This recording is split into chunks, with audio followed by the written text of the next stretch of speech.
All right, family, let's talk about flaw finding. Welcome and welcome back to my channel. This is Dismissible Me, where I speak about dismissive avoidant attachment from the perspective of somebody who's had a severe dismissive avoidant attachment style. So please join the journey, like, subscribe, share, check out the playlist. Find me on Instagram. All of my links are down below in the description box. Today I'm speaking about flaw finding. Again, I will link the other video that I did on flaw finding down below in the description box. So you can take a look at that. But flaw finding for me is something that I specifically do mainly at the very beginning of a situation. So early on in the dating stages, and also again, at the very end of a situation. I guess you could say when we go through different stages of leveling up, I may experience a little bit, but mainly it's at the very beginning. So when I'm first dating and getting to know someone, and then at the very end when I'm getting ready to act like you don't exist anymore, essentially, right? So and in the beginning for me, what flaw finding is like, what it essentially is, whether it's at the beginning or the end, maybe I should start here, is like for each flaw is like a little block. And like each one of those blocks is like something that I get to put between me and you, or me and that person or situation, right? In which I go, okay, I don't need to emotionally invest in this, or I do not need to be vulnerable with this person because they do this, or they have this going on, or they're this. That's what it is. So whether it's at the very beginning, which is why I probably shouldn't date or entertain this person. This is probably the first and last time I'm going to meet them. There's that. And then at the end, it's like, yep, these are all the reasons why the situation needs to end. These are all the reasons why I need to cut this person off. These are all the reasons why, I should have probably never emotionally invested in this particular person. That's exactly what it is.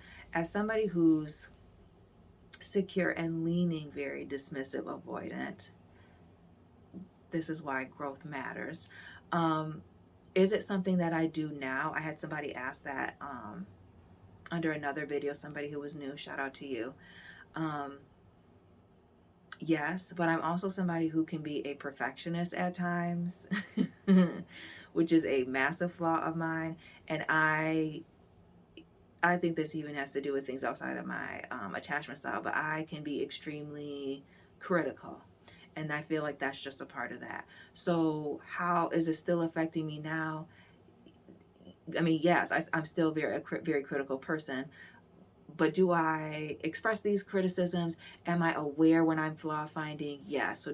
So when I'm flaw finding, do I take those flaw things into consideration? Absolutely not. So I grow into knowing that, oh, okay. So after I'm about 3 flaws in under 30 seconds, I know that, okay, I'm flaw finding at this point. At this point, there's something going on with me. It has nothing to do with this person. So what's going on with me that I'm in this mode of where I'm trying to break this person down or put such a barrier between me and this person? Like, what is the reason I'm trying to, because that's also what it is. It's not just these blocks and reasons why there's this barrier between me and you. It's also the difference between me and you. Because sometimes the flaw finding is, how do I want to say? Sometimes the flaw finding is, I want to word this, especially when it comes to people that are, what I found or how I felt, were overly emotional. I'm going to need you to get it together, because this some of the stuff that you're doing, it almost, certain flaws disgust me. Certain things I found very like disgusting and like beneath me. And so like, I probably don't want to engage in any of that. So it's like, oh, this person is bringing me down. So it's not just I don't like these things and this person is unsafe.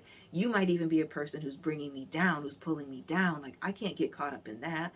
And then it just gets spiraling down. Because once I get to flaw finding, especially when I was younger and less mature and unaware of what I was doing, I could really spiral down very quickly. And it was a lot easier for me to, I mean, I'm always going to be the cutoff queen, but it's always been, because I just have boundaries, but it was so much easier for me to cut somebody for something small years ago than it is now. Now I'm very much aware that, like, okay, that's a small thing, I can compromise. And there is a difference for me between flaw finding and being nitpicky and looking for reasons to go or looking for reasons why to not engage or not involve myself than there is with things in a relationship or things when you're dealing with people that are just like annoying and things that you can let go, right? Everybody's got those things. The flaw finding is very specific. There's a specific intent behind the flaw finding where annoying things to me are just annoying. Like I could tell you why it's annoying, but like your annoying thing isn't going to make me never speak to you again. The flaw finding, there's intention behind it, which is I am doing this because I'm protecting myself from whatever you got going on over there that's no longer working for me. And at that point, I'm no longer willing to invest any further. And now I'm looking for reasons to get out. Or I'm looking for reasons to not invest in the first place. And now it's just time for me to cut and run. So I think I've answered flaw finding. When do I do it? Before and after. I think I've answered the question as to why do I still do it now? Yes and no.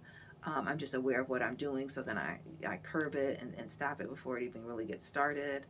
And I think that's that on that. If you have any more questions about flaw finding, you can ask it down below. You can hit me up on Instagram. My links are down below. The community tab. All again, comment section, Instagram, all of that. Like, subscribe, share. Check out my other video on flaw finding. Check out the playlist and check out my other content. Subscribe. I upload at least 3 times a week.